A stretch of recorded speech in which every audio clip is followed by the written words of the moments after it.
Hello everyone, welcome to my YouTube channel, The Local Var. আজি মই তোমালোকৰ বাবে লৈ আহিছো টেন্স।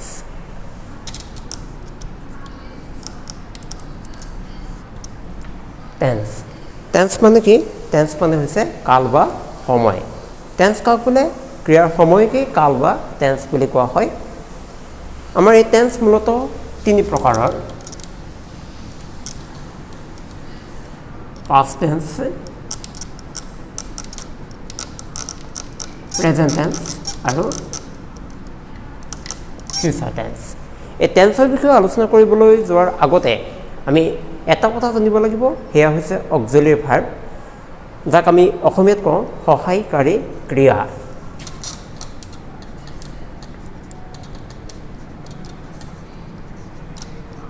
অক্সিলাৰী ভাৰ্ব, আমি ভাৰ্বটোক শ্বৰ্ট ফৰ্মত VB বুলি লিখোঁ, তাক আমি শ্বৰ্ট ফৰ্মত লিখিছোঁ, সেইকাৰণে মই VB বুলি লিখিছোঁ। আমাৰ অক্সিলাৰী ভাৰ্ব হৈছে 24টা, সেইকেইটা হৈছে am, is, are, was, were, had, has, had, shall, will, should, would, can, could, do, does, did, may, might, must, ought, need, used, there. এই 24টা কোৱা হয় অক্সিলাৰী ভাৰ্ব, যাৰ অৰ্থ হৈছে সহায়কাৰী ক্ৰিয়া। এই অক্সিলাৰী ভাৰ্বকেইটাতে আমাৰ ভাৰ্বৰ ৰূপ কেইটা সোমাই আছে। ইয়াতে আছে আমাৰ বি ভাৰ্ব।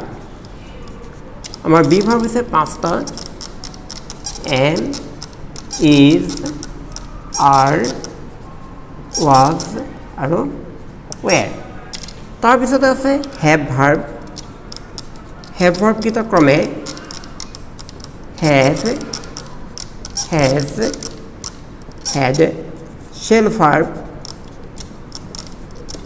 shall verb আছে shall, will, helping verb তিনিটা ক্ৰমে do, does আৰু did। এই তিনিটা হৈছে আমাৰ হেল্পিং ভাৰ্ব। এই টেন্সৰ বিষয়ে আলোচনা কৰিবলৈ যাওঁতে আমাৰ এই অক্সিলাৰী ভাৰ্বকেইটাৰ গুৰুত্ব অতিকে আছে, আমি জানিব লাগিব। এতিয়া আমি টেন্সৰ বিষয়ে পাইছোঁ যে টেন্স আমাৰ মূলতঃ তিনিটা। পাষ্ট টেন্স, যাক আমি কওঁ অসমীয়াত অতীতকাল, প্ৰেজেণ্ট টেন্স, যাক কওঁ আমি বৰ্তমান কাল, আৰু ফিউচাৰ টেন্স, যাক আমি কওঁ ভৱিষ্যৎকাল। এতিয়া কোনটো টেন্সে কেতিয়া ব্যৱহাৰ হয়, কাক বোলে, সেই বিষয়ে আমি জানিব লাগিব। পাষ্ট টেন্স মানে হ'ল অতীতকাল। অতীতকালত কোনো এটা কাম বা ঘটনা হৈ যোৱা বুজালে ভাৰ্বৰ সদায় পাষ্ট টেন্স ব্যৱহাৰ কৰা হয়, অৰ্থাৎ বৰ্তমানৰ লগত তাৰ কোনো সম্পৰ্ক নাই। আমি ক'বলৈ গ'লে past tense describes an action which happened already at past moment. বৰ্তমানৰ লগত তাৰ কোনো সম্পৰ্ক নাই। উদাহৰণস্বৰূপে ধৰা, এসময়ত অসমত আহোমসকলে শাসন কৰিছিল। কেতিয়া কৰিছিলে? এসময়ত কৰিছিলে। বৰ্তমানৰ কথাটো কোৱা নাই, অতীতত কৰিছিলে। তেনেধৰণৰ কোনো অতীতৰ কোনো কাম বা ঘটনা বুজালে ভাৰ্বৰ আমি পাষ্ট টেন্স ব্যৱহাৰ কৰিব লাগে।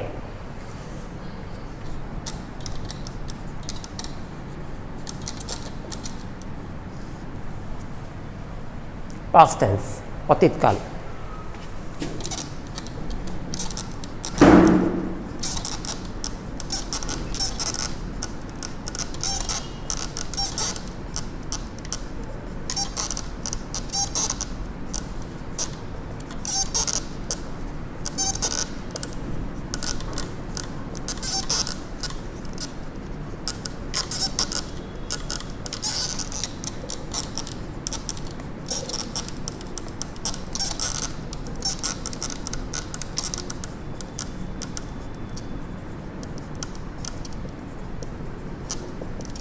পাষ্ট টেন্স কাক বোলে? অতীততে কোনো কাম বা ঘটনা হৈ যোৱা বুজালে ভাৰ্বৰ পাষ্ট টেন্স ব্যৱহাৰ কৰিব লাগে। এই পাষ্ট টেন্সৰ গঠন প্ৰণালীটো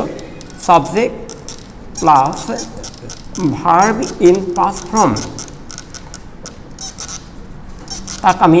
চমুকে কি বুলি লিখিব পাৰোঁ ভাৰ্ব টু বুলি লিখিব পাৰোঁ প্লাছ অবজেক্ট এই পাষ্ট টেন্সটো কিছুমান আমাৰ সময়সূচক শব্দ আছে যাক আমি ইংৰাজীত কওঁ সাধাৰণতে টাইমিং ফ্ৰেজ বা টাইমিং ৱৰ্ড বুলি আমি ক'ব পাৰোঁ তাক ইয়াৰ টাইমিং যিবিলাক ৱৰ্ড পাষ্ট টেন্সত ব্যৱহাৰ হোৱা টাইমিং ৱৰ্ডবোৰ সাধাৰণতে হয়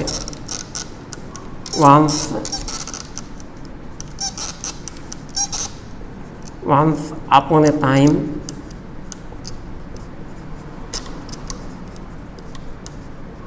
yesterday,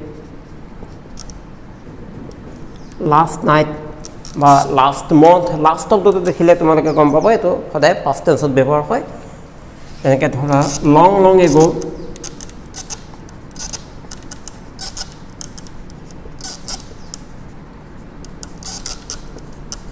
many years ago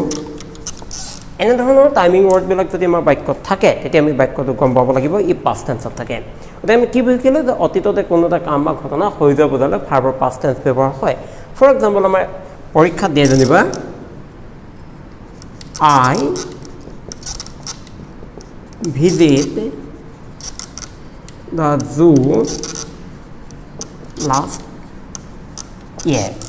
এইটো আমাৰ কাৰেক্ট টেন্স কৰিবলৈ দিলে এইটো পৰীক্ষাত আহিলে এতিয়া তোমালোকে কেনেকৈ গম পাবা যে বাক্যটো পাষ্ট টেন্সত আছে সদায় আমি গম চাব লাগিব ইয়াত টাইমিং ৱৰ্ডটো কি আছে ইয়াত টাইমিং ৱৰ্ডটো আছে লাষ্ট ইয়েৰ তেতিয়া আমি চাবা আইটো হৈছে ফাৰ্ষ্ট পাৰ্চন ছিংগুলাৰ আমাৰ কাৰেকশ্যন কৰিবলৈ দিছে উইদিন ব্ৰেকেটৰ ভিতৰত দিয়া আছে ভিজিট ভাৰ্বটো I visit the last year visit the zoo last year মই যোৱা বছৰ চিৰিয়াখানা চাবলৈ গৈছিলোঁ মই কেতিয়া কৈছিলোঁ যোৱা বছৰ বুলি কৈছে বৰ্তমানৰ লগত তাৰ কোনো সম্পৰ্ক নাই চ' আমি যেতিয়া according to our formula I visited অৰ্থাৎ এই যিটো মূল ভাৰ্ব আছিলে এই মূল ভাৰ্বটো আমি ক'লৈ লৈ গ'লোঁ ভাৰ্ব ইন পাষ্ট ফৰ্মলৈ লৈ গ'লোঁ ইয়াৰ লগত আমি কি যোগ দিলোঁ ইডি ফ্ৰম যোগ দিলোঁ সাধাৰণতে ভাৰ্বৰ শেষত ডি ইডি বা টি ফ্ৰম যোগ দি আমি কোনো এটা বাক্যৰ ভাৰ্বটো আমি প্ৰেজেণ্টৰ পৰা পাষ্ট ফৰ্মলৈ নিওঁ I visited the zoo last year ঠিক তেনেদৰে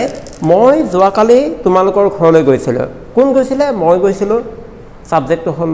মই অৰ্থাৎ আই হ'ল মই যোৱাকালি তোমালোকৰ ঘৰলৈ গৈছিলোঁ আই went to your home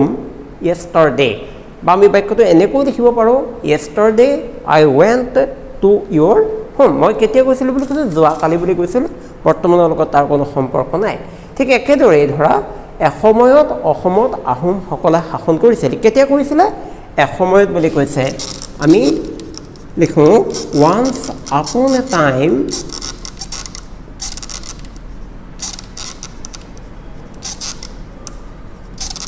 the Ahom ruled in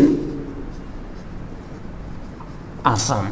এসময়ত অসমত আহোমসকলে শাসন কৰিছিল বৰ্তমানৰ লগত তাৰ কোনো সম্পৰ্ক নাই গতিকে আমি বুজি পালোঁ যে অতীততে কোনো এটা কাম বা ঘটনা হৈ যোৱা বুজালে আমি ভাৰ্বৰ পাষ্ট টেন্স ব্যৱহাৰ কৰিব লাগে গতিকে পাষ্ট টেন্সৰ যিটো গঠন প্ৰণালী সেইটো তোমালোকে মনত ৰাখিবা ইয়াৰ গঠনটো হৈছে subject plus main verb in past form যাক আমি ভাৰ্ব টু বুলি কওঁ প্লাছ অবজেক্ট আৰু পাষ্ট টেন্সত ব্যৱহাৰ হোৱা টাইমিং ৱৰ্ড বাক্যত ব্যৱহাৰ হোৱা টাইমিং ৱৰ্ডবিলাক অৰ্থাৎ সময়সূচক শব্দবিলাক হৈছে once upon a time yesterday last night long ago many years ago ইত্যাদিবিলাক থাকিলে আমি বুজি পাব লাগিব বাক্যটো সদায় পাষ্ট টেন্সত ব্যৱহাৰ হয়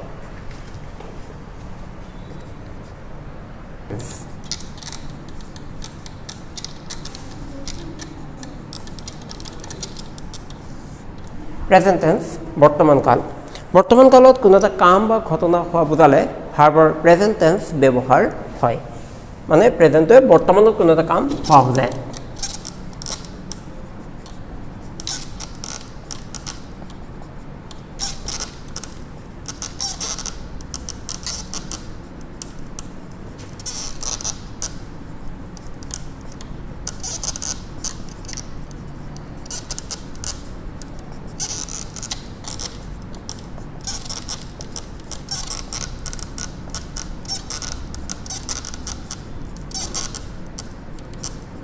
বৰ্তমান কালত কোনো কাম হোৱা বুজালে ভাৰ্বৰ প্ৰেজেণ্ট টেন্স হয় প্ৰেজেণ্ট টেন্সৰ যিটো গঠন প্ৰণালী তাৰ গঠন প্ৰণালীটো হৈছে subject plus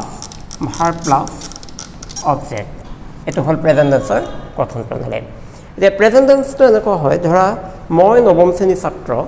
I am a student of class 9 আমাৰ দেশখনৰ নাম Bharatvarsha the name of our country is India এনেধৰণৰ বৰ্তমান কালত কোনো এটা কাম হৈছে গছৰ পাতবোৰ সেউজীয়া the leaves of the tree is green এনেধৰণৰ ঘটনাবিলাক যদি বুজোৱা হয় সি সদায় প্ৰেজেণ্ট টেন্সত ব্যৱহাৰ হয় আৰু তোমালোকে এটা কথা মনত ৰাখিবা প্ৰেজেণ্ট টেন্সত যদি আমাৰ ছাবজেক্টটো থাৰ্ড পাৰ্চন ছিংগুলাৰ নাম্বাৰ হয় তেতিয়া মূল ভাৰ্বৰ পাছত এছ বা ইএছ ফৰ্ম আমি যোগ দিব লাগে এতিয়া এই প্ৰেজেণ্ট টেন্সটো সাধাৰণতে কিছুমান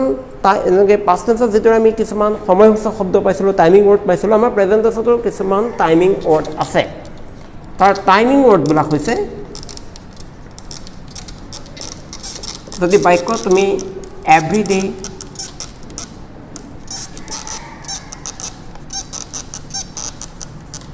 ৰেগুলাৰলি ইউজুৱেলি জেনেৰেলি অলৱেজ এনেধৰণৰ যদি টাইমিং ৱৰ্ডবোৰ দেখা তেতিয়া গম পাব লাগিব বাক্যত আমি কি টেন্সত লিখিব লাগিব প্ৰেজেণ্ট টেন্সত লিখিব লাগিব suppose my father always reads a newspaper মোৰ দেউতাই সদায় এখন বাতৰি কাকত পঢ়ে এইটো ক'ত প্ৰেজেণ্ট টেন্সত কিন্তু ইয়াত কি হৈছে বাক্যটো আমাৰ অভ্যাসমূলক কোনো কাম বা ঘটনা বুজাইছে গতিকে ইয়াৰ পৰা আমি এনেধৰণৰ এই যে দেখিছা তোমালোকে টাইমিং ৱৰ্ডকেইটা এইকেইটা সাধাৰণতে হেবিচুৱেল একশ্যন অৰ্থাৎ অভ্যাসজনিত কোনো কাম বা ঘটনা বুজালে ব্যৱহাৰ হয় এনেকৈ ধৰে সি সদায় স্কুললৈ যায় সি সদায় স্কুললৈ যায় বুলি ক'লৈ যায় সদায় যায় he goes to school every day বা he always goes to school he always goes to school সি সদায় বিদ্যালয়লৈ যায় এনেধৰণৰ যিবিলাক হেবিচুৱেল একশ্যনৰ কথা বুজায় তেনেধৰণৰ বাক্যবিলাক আমি সাধাৰণতে কি প্ৰকাশ কৰিব লাগে প্ৰেজেণ্ট টেন্সত আমি প্ৰকাশ কৰিব লাগে সাপোজ তোমাক কাৰেক্ট টেন্স কৰিবলৈ দিলে হি গো টু স্কুল ৰেগুলাৰলি ইয়াত তোমালোকে টাইমিং ৱৰ্ডটো কি দেখিছা ৰেগুলাৰলি দেখিছা গতিকে আমি অতি সহজতে বুজি পাব লাগিব এই বাক্যটো সদায় প্ৰেজেণ্ট টেন্সত আছে গতিকে আৰু মন কৰিবা এই বাক্যটোত ছাবজেক্টটো কি হি আৰু আমাৰ কাৰেক্ট কৰিবলৈ দিছে উইদিন ব্ৰেকেটৰ ভিতৰত আছে গো ভাৰ্বটোৰ হিটো হৈছে থাৰ্ড পাৰ্চন ছিংগুলাৰ নম্বৰ যেতিয়া বাক্যটো প্ৰেজেণ্ট টেন্সৰ ছাবজেক্ট হয় যদি প্ৰেজেণ্ট টেন্সত ছাবজেক্টটো যদি থাৰ্ড পাৰ্চন ছিংগুলাৰ নম্বৰ হয় তেতিয়া মূল ভাৰ্বৰ পাছত এছ বা ইএছ ফৰ্ম যোগ দিব লাগে যদি ভাৰ্বৰ শেষত অ' থাকে এতিয়া ভাৰ্বৰ শেষত তোমালোকে কি দেখিছা অ' দেখিছা যদি অ' থাকে তেতিয়া ইএছ ফৰ্ম যোগ দিব লাগে আৰু যদি নাথাকে তেতিয়া আমি এছ ফৰ্ম যোগ দিব লাগে গতিকে আমি কাৰেক্ট কৰিলে এইটো হ'ব হি গ'জ টু স্কুল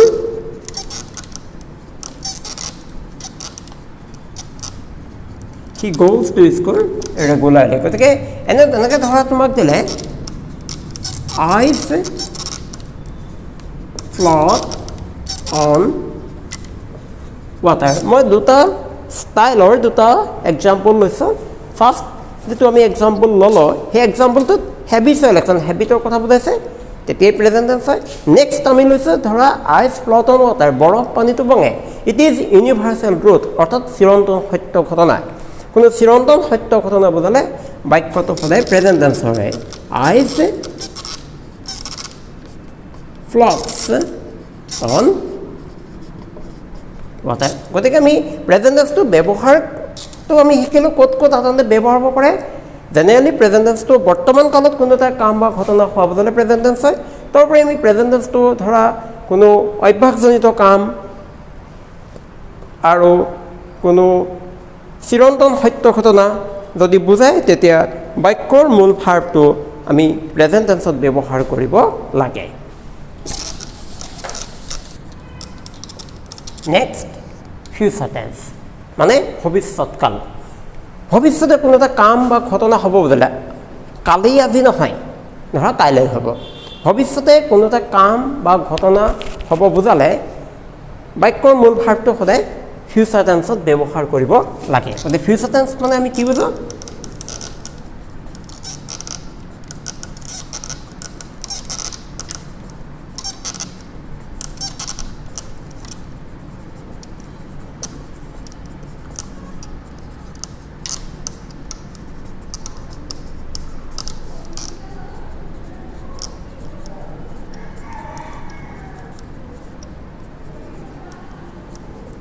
ভৱিষ্যতে কোনো কাম হ'ব বুজালে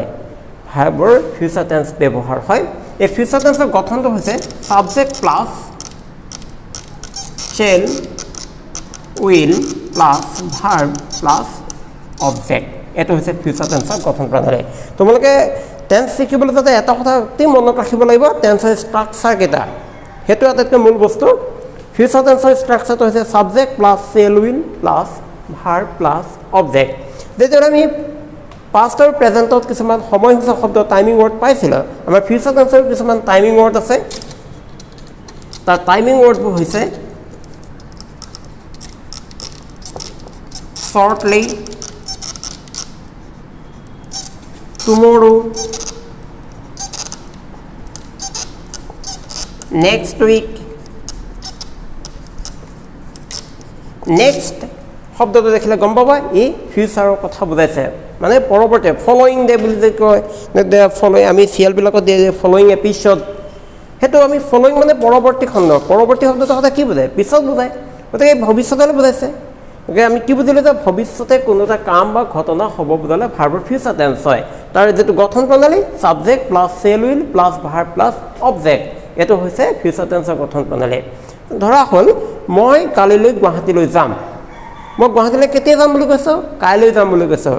আজি বুলি তো কোৱা নাই বা কালি বুলি কোৱা নাই মই ভৱিষ্যতে আই shall go to Guwahati tomorrow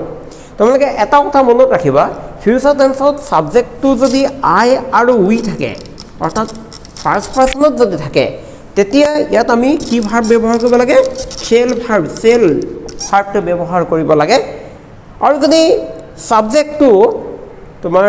second person আৰু থাৰ্ড পাৰসনৰ যদি প্লুৰেল ফৰ্ম থাকে তেতিয়া তাত আমি উইল ব্যৱহাৰ কৰিব লাগে এটো তোমালোকে আমাৰ প্ৰায় পৰীক্ষাত ভুল কৰে আই লগত উইল লিখি দিয়ে হয় আই উইল হ'ব যেটো আমি যেতিয়া আমি কথা কওঁ বা স্পোকেন ইংলিশ যদি ইউজ কৰোঁ তাত আই উইল আমি লিখিব পাৰোঁ কিন্তু গ্ৰামেটিক্যালি চাব গ'লে আই আৰু উই পাছত shall ব্যৱহাৰ কৰিব লাগে সেইটো আমি খুবেই গুৰুত্ব দিব লাগে সাপোজ ধৰা আই do it tomorrow মই এটো কালিলৈ কৰিম মই কেতিয়া কৰিম বুলি কৈছো কালিলৈ কৰিম বুলি কৈছো ইয়াত টাইমিং ৱৰ্ডটো কি আছে tomorrow আছে এটো